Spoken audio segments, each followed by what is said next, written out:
ప్రేమిస్తున్నా అన్నప్పుడు నీ ప్రతి ఆలోచన నా గురించి అన్నావు. ఇలాగే నా ఆలోచిస్తున్నావు. నీ ప్రతి అడుగు నా వైపే అన్నావు. ఇలాగే నా స్పై చేస్తున్నావు. రాకేష్, నీకు ముందే చెప్పాను, నిన్ను ప్రేమించడం ముఖ్యం, కానీ అది అందరికీ చూపించడం ఇష్టం కాదు అని. వేరెవరికైనా కష్టం వస్తే ఖర్చు ఇచ్చేసి వచ్చేస్తాను. అదే నీకేమైనా అయితే కనపడకుండా కన్నీళ్లు పెట్టుకుంటాను. వాడెవడో కాస్ట్లీ గిఫ్ట్స్ ఇచ్చాడని నువ్వు అంతకంటే కాస్ట్లీ గిఫ్ట్స్ ఇవ్వాలని నేను అనుకోవట్లేదు. కోట్లు సంపాదించి కార్లలో తిప్పాలని నేను నిన్ను ప్రేమించలేదు. కళ్ళలో పెట్టుకుని చూసుకుంటావని ప్రేమించాను రాకేష్.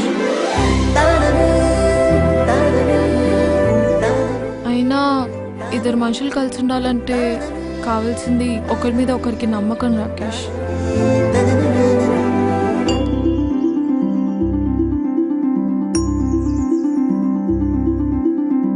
ఒక అబ్బాయికి బాగా తాగే అలవాటు ఉందని తెలుసు కూడా ఒక అమ్మాయి ఎందుకు ప్రేమిస్తుంది అంటే ఆ అబ్బాయితో అలవాటు మానిపించగలనన్న నమ్మకంతోనేగా. ఒక అమ్మాయి 6 మందితో క్లోజ్గా ఉన్న అబ్బాయి తనని ఇష్టపడుతున్నాడు అంటే ఆ అమ్మాయి తనదే అనుకొని తను తప్పు చేయదు అన్న నమ్మకంతోనే. ఆ నమ్మకాన్ని ఒమ్ముపాలు చేయను నేను ఎప్పుడు. అందుకే నువ్వు ఏ అమ్మాయితో మాట్లాడినా నేను ఎప్పుడు క్వశ్చన్ చేయను, కోప్పడను.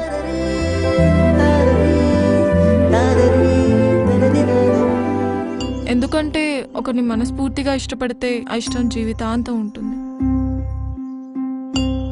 రే, నాకు ఒక విషయం చెప్పు. ఇప్పుడు మీ ఇంటికి చుట్టాలు వచ్చారని మీ అమ్మ వాళ్ళకి ఎక్కువ వడ్డిస్తే నీకంటే వాళ్ళు ఎక్కువనా? ఇక్కడ వీడు అంతే, వాడు నీకంటే ఎక్కువ ఎప్పటికీ కాలేడు. ఎక్కువ కాదు, అసలు వాడికి నీకు సంబంధమే లేదు.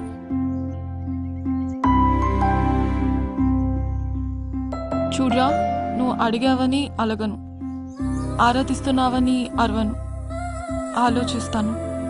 ఆవేశంలో అన్నావని అర్థం చేసుకుంటాను, ఆలోచించి రియలైజ్ అవుతావని ఆశిస్తాను.